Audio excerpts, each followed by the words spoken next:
The Norfolk Broads are part of the largest protected wetland in Britain, home to many rare and endemic plants and animals.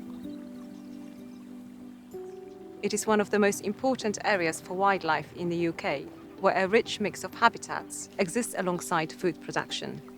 With over 3/4 of land dedicated to growing crops and rearing livestock.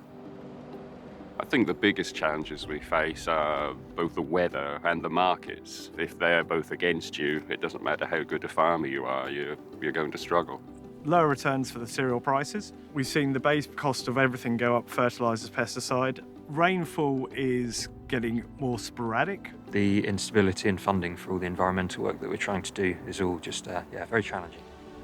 Thinking about how soil's naturally structured, I'm sure some of your soils last autumn had big cracks in them, yeah? So shrinking, swelling, that's the clay fraction, more or less. Around 2 years ago, Norfolk Flag invited a dozen or so farmers from the Northern Broads area to a meeting to find out if there was enough interest to start a farming cluster group. Fast forward 2 years and we have over 30 farmers who farm around 12,000 hectares of land. Knowledge exchange and learning are a big part of the cluster, but most importantly, in my view, is the social aspect. A good place for farmers to come together and stimulate each other, get ideas, inspiration.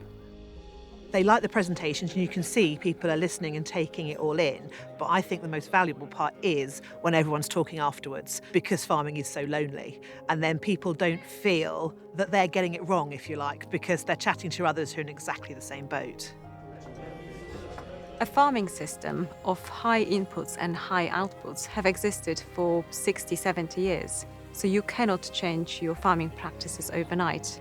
We are hoping to attract private finance to help us with the transition towards more sustainable farming. The clusters are always going to have an increasing importance within our industry.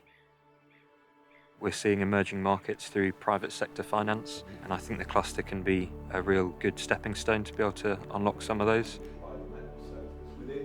Being able to come together in groups, I think, is very reinvigorating when you're facing the challenges that we all have to face at the moment. Farming is in a significant transitional period. The next few years will be bumpy, but I think long-term, even climate change presents many new opportunities. I think my hopes for the future is that I'm able to continue running a viable business and be able to pass down to my children what my parents have been able to pass down to me. We are still finding our feet and trying to work out what could be done collectively, but also hoping that the future will bring more stability to our family farms.